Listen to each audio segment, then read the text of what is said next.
The book that I want to talk about today is called Secure the Base, and it's by Ngugi wa Thiong'o.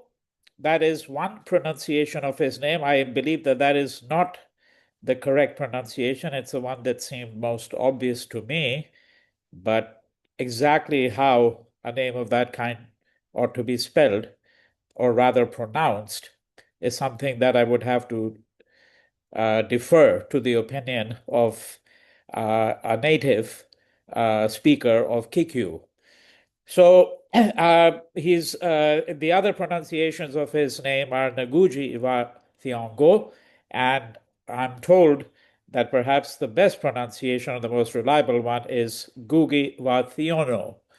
Um, I'm going to refer to him as Ngugi henceforth until I have clarification about the correct pronunciation of his name. And if I've spent 30 seconds on this matter, it's because I think we owe it to a writer, and we owe it to indeed anyone, especially if they come from a linguistic area of the world that we're not familiar with. They come from a cultural background that we're not familiar with, that we make an effort to learn how to pronounce their name. So this book was published by Siegel Books in Calcutta in 2016. It's a collection of 7 essays. It's a marvelous read. It's a marvelous read because it's a set of reflections which are political, but by a person who's also, of course, really renowned the world over as a literary person. He just passed away very recently, earlier this year. Ngugi had been at the University of California, Irvine, for something like the last 15, 20 years. And he is most well known as a novelist. Right? Although there is a substantial body of his work which consists of literary criticism and political criticism and essays. Now, these essays are essentially united by a number of concerns. These concerns are the following. How does one make Africa visible to the world? It's a very genuine concern.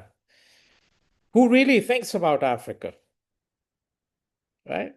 Much of the world's attention is diverted at the moment, for example, by the antics of a person who occupies the highest office of the land. I'm referring, of course, to Donald Trump in the United States. And of course, if one is sitting in China, then one is really preoccupied by the affairs of China, and likewise in India. And people in India might think about the United States, they might think about sending their children there for higher education, as indeed they think about doing the same thing in China, right? And so forth and so on. I think everybody will get the drift of what I'm saying, that Africa is not, I mean, if one's African, needless to say, it's a different story. Right? And let's bear in mind that we're referring to a very large continent with dozens of countries. And it is conventional, but this is one of the things that he's going to suggest, that perhaps we should not be thinking in conventional terms. It's conventional to think about North Africa, and then we think of the Maghreb, and then we think of Southern Africa, of which the primary country is South Africa, but there are other countries there, Namibia, for example, Southwest Africa, Botswana, and so on. And then principally people think of Eastern Africa and Western Africa. And specialists in Africa, that is, scholars, generally tend to be specialists in, let's say, East Africa studies or West African studies or the Maghreb, right? But this distinction between northern, southern Africa, and then East Africa and West Africa, right, and the fact that scholars, in fact, tend to be specialists in one of these 4 regions by and large, right? This itself is something that owes a great deal to the European interventions in Africa beginning in the 19th century, right? And the particular manner in which Africa came to be carved up and came under the occupation, that nearly every area of Africa, barring, of course, officially a place like, let's say, Ethiopia, which was really under Italian occupation for a very short period of time, but was not colonized.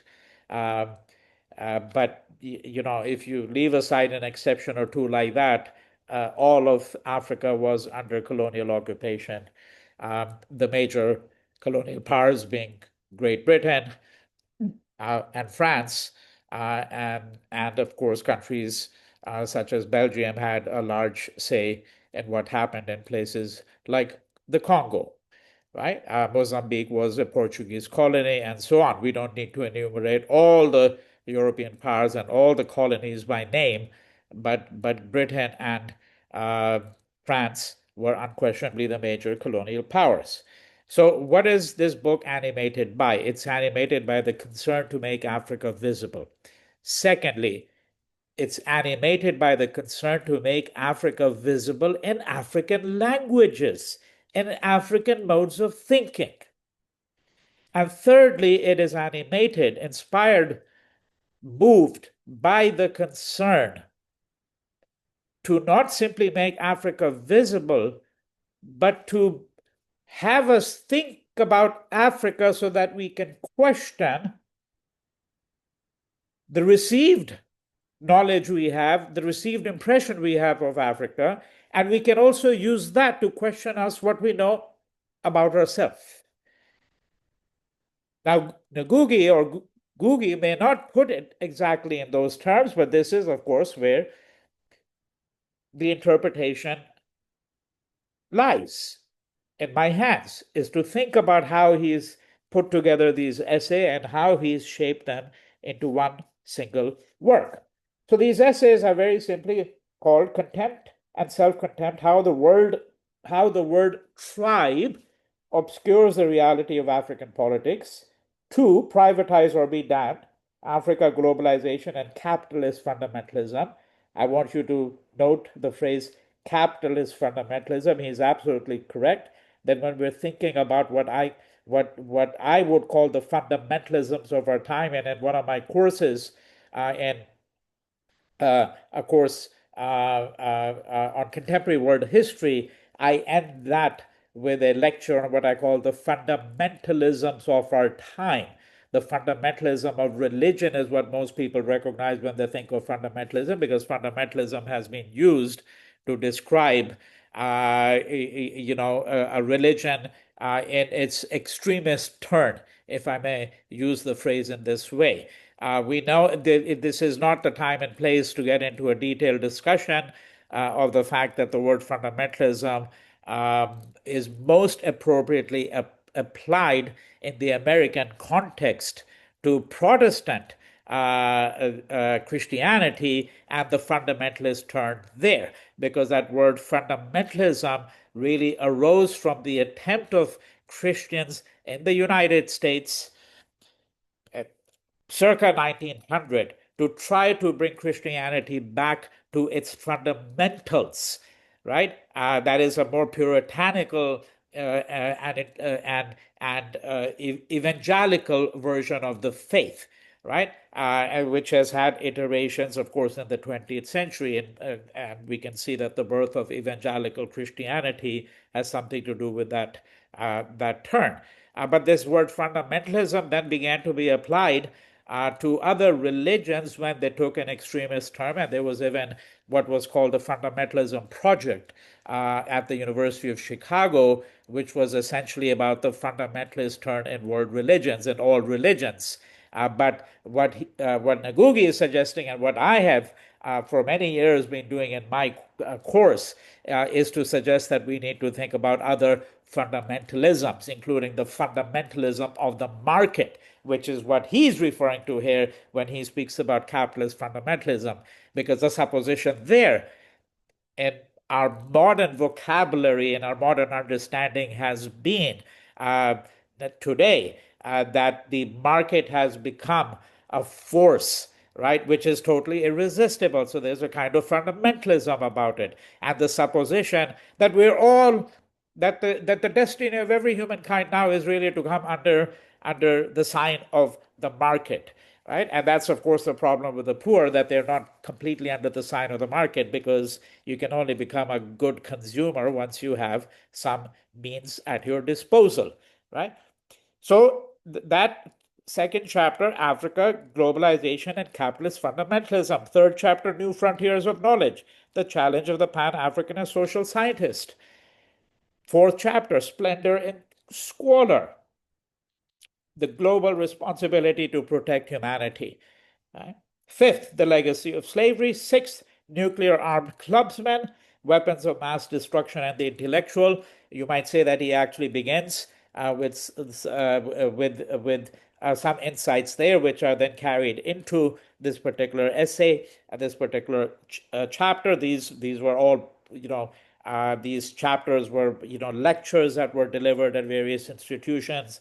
Some of them may have been published. I don't recall that before, but he begins the book by discussing the fact that, look, I mean, Africa is in fact the only country, the only continent rather, where two states voluntarily dismantled their nuclear programs, and that's Libya and South Africa, right? That Africa has always been a place, so that even though it's the only continent where two states actually voluntarily said we're going to dismantle our nuclear programs, that continent has been abused and has been used by nuclear powers. France has carried out its nuclear tests, right? In Africa, Africa is simply seen either as a dumping ground, a place where the rich nations, European nations and the United States and Canada and countries like that, can dump their toxic wastes. Right? And for those of you who want a real insight into that, recall what Lawrence Summers, right? One of these many scoundrels, then there's no other word for him really in this context, who then goes from one great position to another position. This is the man who was going to later become, after the incident I'm going to describe in a moment, he was going to become the president of Harvard University. He was going to become a member of the cabinet of Bill Clinton. And what is it that he did? That when he was at the World Bank, he wrote a memo. This is 35 years ago. I wrote about this in my book, Empire of Knowledge, Culture and Plurality in the Global Economy, right, which was published in 2000 and I think two it was. And what was that memo that he wrote, Lawrence Summers, which was leaked and published by The Economist when Summers was the assistant director of the World Bank, or its chief economist, some such position that he had. This memo was written in the late 1980s. And the memo said the countries of Africa are dangerously under polluted. Dangerously under polluted, right? There's not enough pollution there. And these countries are rich in mineral wealth. So what did he propose in that memo? That because these countries can afford to be more polluted, and at the same time they have mineral wealth that they don't really know how to use, including things like uranium, right? He says that a fair exchange, a fair trade would be for the rich countries to send their toxic wastes to African countries, and for those countries to send their raw materials, including rich minerals such as uranium, to the West. That is what he calls a fair exchange. Now, this is the kind of mentality that the West in particular has harbored about Africa. Is it an accident that Africans were subjected to slavery? Right? And what he says clearly, absolutely clearly, unequivocally, and that is why I applaud him and suggest that everyone should have a look at this book, or at least have a look at some of his other essays, right? He says there is always a larger historical irony. So this is from the preface, page 11, okay, of Roman numerals here. The three leading nuclear states and nations, France, Britain, and the US, have a slaving and colonial past. I'm quoting him. In a way, slavery, colonialism, and nuclear armament are driven by the same instinct: contempt of other lives, particularly Black lives. He says it openly, clearly, and he is absolutely unequivocally right. And this alone is sufficient reason to condemn France, Britain, and the US. Never mind the hundreds and thousands of other kinds of abominations that have come out of the European colonial powers and the United States. All right? Okay. And then he says that, of course, it is all the more ironical given that it's countries such as the United States, which is alone has used atomic weapons, and it's the European powers who colonized and brutalized and raped so much of the rest of the world, that these are the countries that now purport to say that we have an obligation to protect Africans from their own strong men, their own dictators, so forth and so on, right? He says, I am concerned that the West assumes that it has the responsibility to protect Africa from itself, right?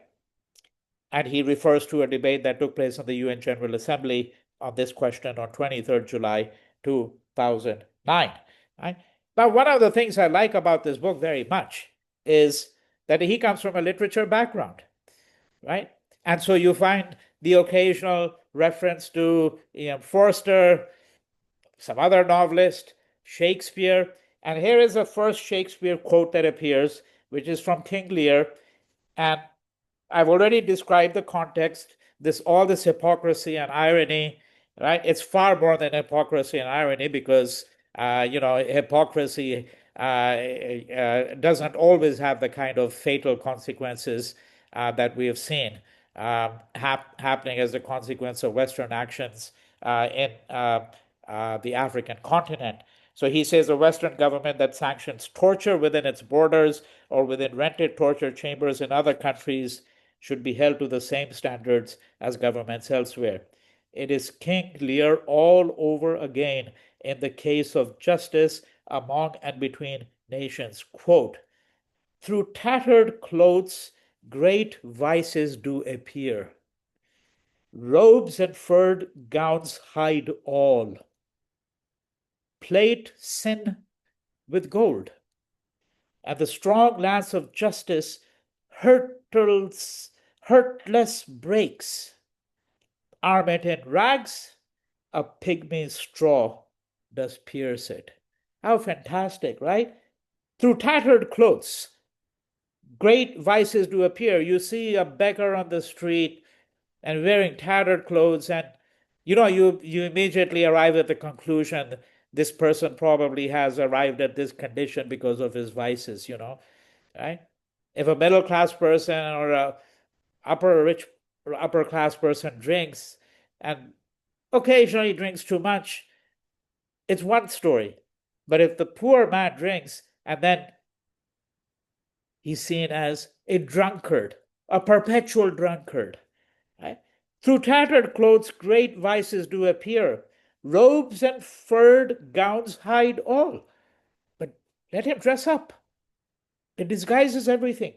Plate sin with gold, and the strong lance of justice, hurtless, breaks. Right? You dress up sin with gold, and the consequence is very different than when you arm it in rags. A pygmy's straw does pierce it. And this is one of the delights of reading this book, that, as I said, he has a command over a substantial amount of world literature. He's an African literature who knows not only African literature and who is concerned about the fate of African languages, but he's a writer more than simply an African writer. He's a writer who commands world literature in admirable ways, in ways from which we can learn something. Now, there's a general discussion of slavery, of democracy, where he talks about, the supposed origins of democracy in the West, suggesting, of course, that even the direct democracy, because that's what Athens had, it had direct democracy, suggesting, and here he would scarcely be the first person to suggest it, that even the direct democracy of Athens, Greece, had limitations. Uh, those limitations being among other the limitations being that women and helots or slaves, of course, did not have any of the benefits of democracy, and they did not partake in that democratic exercise, which was otherwise viewed as the birthright of citizens of Athens. Well, so this is all by way of a preface, and once again, as I do often in my books, in my book talks, I have a kind of a long preface. And the preface is an occasion to think about the book in very casual terms, to locate it, against a larger backdrop, to use it really as a way to think about certain issues that we sometimes are not sufficiently attentive to. But let me now also turn, as I usually do, to some more matters in detail, beginning with his discussion of tribe. The fact that, as he points out, this word is pretty much the standard word that is used when discussing Africa. He asks quite rightly why that's the case. Why shouldn't we think, for example, of Democrats and Republicans in the United States as tribes? They certainly seem to behave like tribes, right? And he points out that there is no African language which actually has the word tribe, the equivalent of that word tribe. Right? He's also suggesting and arguing that the word tribe became very popular. And of course, from tribe, we think about tribal conflicts. And so the most dominant image of Africa is a country that is a continent that is enmeshed in tribal conflicts. But he argues that one reason for the predominance of this word when we are having a discourse about Africa is that it presumes that we can only speak about local organizations and local entities and local communities. We can't really think of the unity of Africa, right? And what he says really is that it is this question of the unity of Africa, which was actually in many ways a part of the agenda of African leaders themselves, that in Africa itself, this question of the unity of Africa and thinking about larger organizations. So we not only have to think about the unity of Africa, but we can think about, pan-Kenyan organizations, Sudanese organizations, pan-Congo, let's say, etc., etc. Right, that if we took the nation state, which of course he has a fundamental objection to the way in which nation states were drawn and the lines were drawn that led to the creation of these nation states. And naturally, I agree with that. But I'm suggesting that the choice is not simply between speaking about, quote, a tribe and then speaking about all of Africa. He's very clear that there has to be a different kind of political vocabulary that we need to have in thinking about Africa. Okay. Now, in this second chapter, Privatize or Be Damned, he basically goes over the history very briefly of the different stages of capital, right? Mercantile capital, slavery, industrial capitalism, colonialism, and now neocolonialism. Okay? And one of the interesting moves that he makes is he says that it's all now come down to fundamentalism, but in a way, each of these was a kind of fundamentalism, because what is fundamentalism? It's the supposition, as I said, right? So when we think about the fundamentals of the market, right, that what this means is that there is only one way, according to the fundamentalist someone who's an advocate of fundamentalism, right? There is only one way of organizing reality, right? And he has a fundamental objection to that, right? A fundamental objection to it, because what he's suggesting, of course, is that these kinds of fundamentalisms cannot be the grounds for freedom, and they certainly cannot be the grounds for the freedom of everyone. And if we think that freedom is indivisible, then we have to seriously question not just religious fundamentalism, but we have to question the fundamentalism of the market, right? We have to question the fundamentalism which links the market as well, to use that phrase from Dwight Eisenhower's, right, farewell address when he was the president of the United States, that phrase that he used, which has now become part of the common vocabulary of many people, the industrial military complex. And that has another kind of fundamentalism over there, right? Right? But I think that rather than like now going over all the lectures here constituted as chapters, I just want to dwell on 2 or 3 points and conclude my talk. One of the things that he points to is it's an argument that I had made in my talk on the theft of the French crown jewels as well, where I offered what I proposed was a kind of a eccentric or heretical, rather, I should say. It's not eccentric from my standpoint, it may be from the standpoint of many others, but a rather heretical reading of the theft of these French crown jewels when I looked at the nature of the museum. Now, and one of the things I argued is that the museum is a bounded space. It's a space which essentially encompasses a certain view of culture.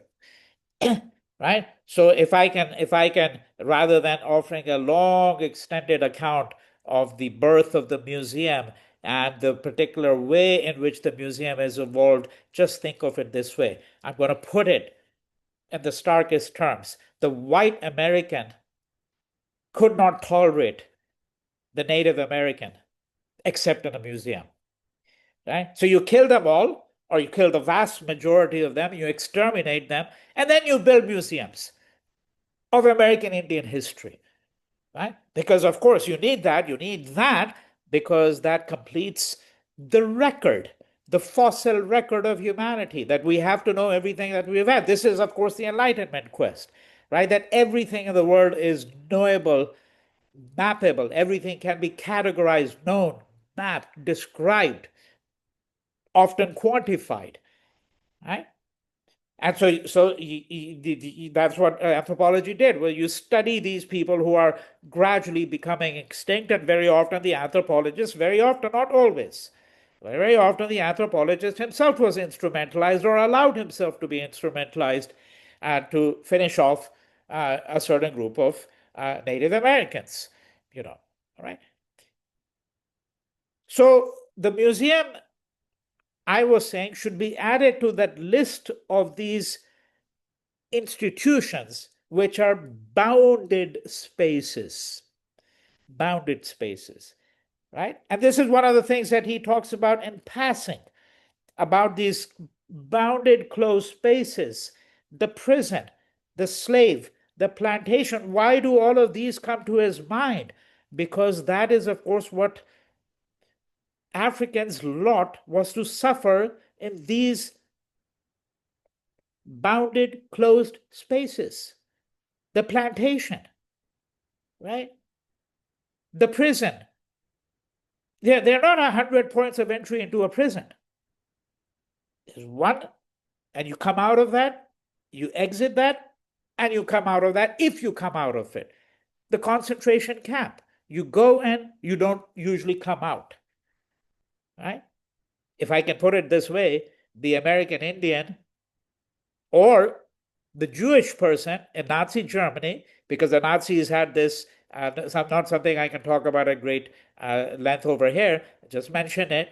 But even though the Nazis were committed to the final solution, that is the extermination of the Jewish people, entire annihilation and extermination of the Jewish people, they also had the desire, an ambition, a plan to build a grand museum on Jewish history and culture. Right? Kill the people there, but stuff their culture and history in a museum. Right? So that we know that they were also part of humanity. The fossil record, like dinosaurs are. Right? Now these are the concentration camp. Where was it born? It was born not in Nazi Germany, it was born during the Boer War. Right? There are several different genealogies that have been offered, but the most plausible one, and certainly we know that in the Boer War, 1898 to 1902, right, in southern Africa, the country of South Africa didn't really exist. That is, it hadn't been unified. The provinces of Natal, Transvaal, the Cape Colony, the Orange Free State, they hadn't all come together to form what would then become the Union of South Africa, right? But the Boer War was one of the things that precipitated a few years later the birth of South Africa. But it was in the Boer War that the Boers were rounded up, right? The Boers were the Dutch, people of Dutch origin. They were rounded up, especially the women and the children, and placed into concentration camps, right? And what Ngugi is saying is that the ultimate bounded space, of course, an argument that, again, I have advanced for many years in many of my talks, in many of my works, and again, here I'm not alone. I would also refer people to Mahmoud Mamdani's famous book on natives and settlers and all of that, where he's got several chapters, one on South Africa, one on Rwanda, Nazi Germany. He also has argued against the fundamental problems posed by this entity called the nation state. There are many others who have argued for precisely that. Ashish Nandi, a number of intellectuals, particularly I would say in the global South. All right. So so if we're thinking about the limitation of the nation state, let's think also about what he's advocating for. He's also advocating, once again, that we need to be thinking about Africa as a continent. We need to be thinking about, not the lines that were drawn there, which artificially divided people such as the Somalis, right, into, as he says, five different nation state entities almost, right? They were split up. The Somali nation, pages 46, 47, is the best example of the people who shared territory, language, culture, and history being split 5 ways into French Djibouti, Italian Somaliland, British Somaliland, British Kenya, and feudal Ethiopia. The story is the same throughout the continent. All right? And then he has a few reflections on pan-Africanism, thinking aloud about the fact that there was a time, 20s, 30s, 40s, 50s, when so many of the leading Black intellectuals, public figures were committed to pan-Africanism, right? Think of W.B. Du Bois, think of Marcus Garvey, think of C.L.R. James, Nkrumah. Where are these figures today? Right? He's asking all of that. Right? Then he moves to what is I said that I was going to discuss a couple of things and wind up my discussion. So he moves to the whole question of language and African languages. Points out that there is no international treaty that has ever been written in an African language.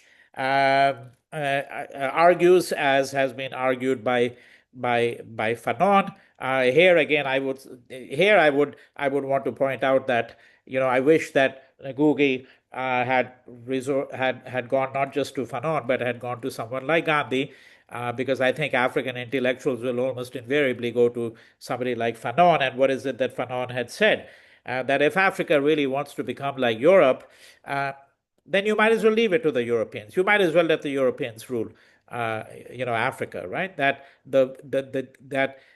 being like Europe is not going to be the fulfillment of our people, is not going to speak to the genius and the gifts of our people. That's what Ngugi is saying, echoing Fanon. Of course, Gandhi had argued exactly this, right? Although there's no mention of Gandhi, needless to say, in Hind Swaraj in 1909. But what Ngugi is very particular about, especially, is the whole question of language, and he does not accept the. Well, let me just go back for a second. That I said he's very particular about language. He wants to try to see how we can actually use African languages to make Africa visible to the world.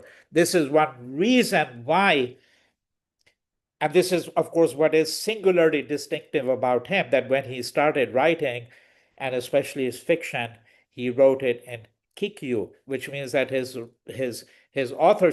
readership was going to be very small. How many people speak that language around the world? But then he translated his own works from Kikyu into English, right? One of the few writers who has done something as daring as that. So why did he make that choice, and make that choice repeatedly, right? Because he holds to the idea that his native language has certain endowments, certain capacities, which are absolutely distinct.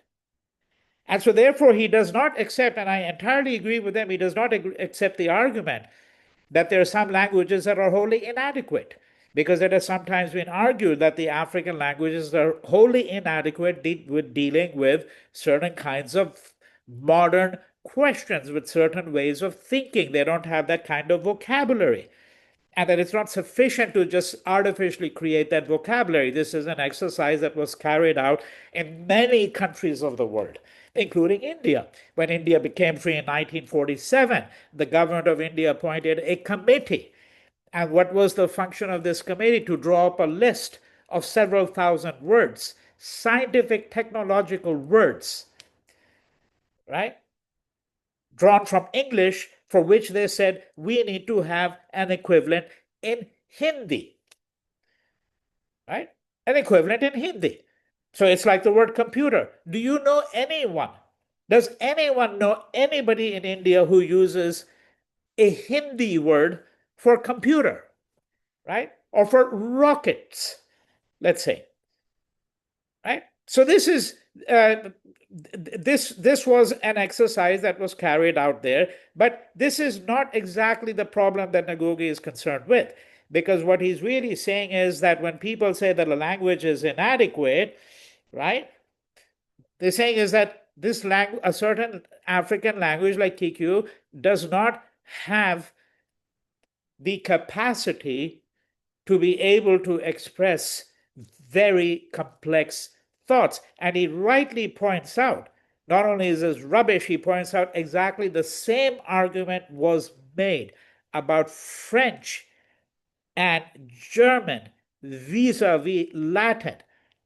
That you go back 500 years ago, and people who started writing, serious scholars started writing in English and French, the argument was advanced that, well, actually, English and French cannot express the complexity of thought that you're going to be able to find in Latin, right?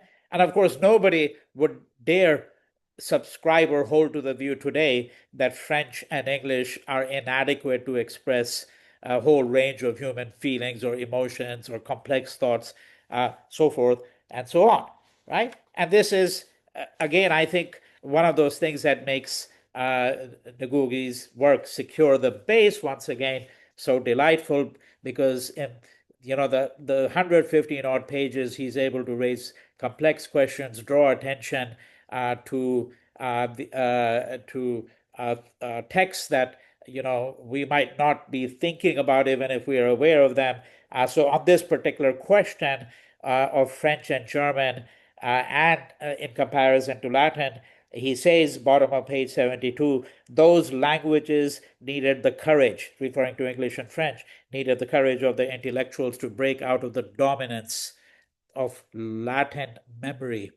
In the introduction to his Discourse on Method, 1637, René Descartes defends his use of vernacular for philosophic thought against similar claims of inadequacy of French. All right. Now, there are so many wonderful things in this book. He describes his visit to the Cape Coast slave castle in Ghana. Right. This is the point from which slaves were brought over. So many slaves, many Africans were kidnapped in the interior, brought over to the coast, to the Cape Coast, Ghana, what is now known as Ghana, and to what became the slave castle. And they were imprisoned there. Before them, they were put on a ship, right? And then taken over to usually the Americas.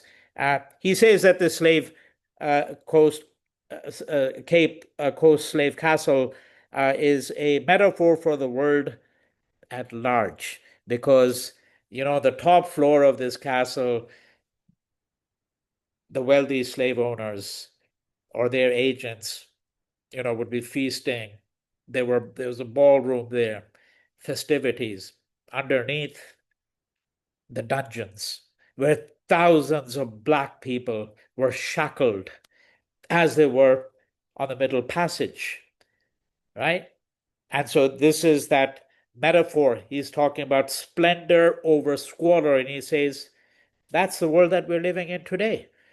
So there's this top layer, lives of absolute splendor, right? And then there's a squalor underneath, right?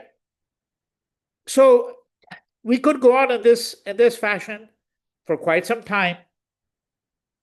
And I do want to suggest that these essays should be read slowly. They should be digested. They have a lot to offer. And there is a extraordinary humanity about them. And I think that is the note on which I will conclude this set of observations on, once again, this book, Secure the Base.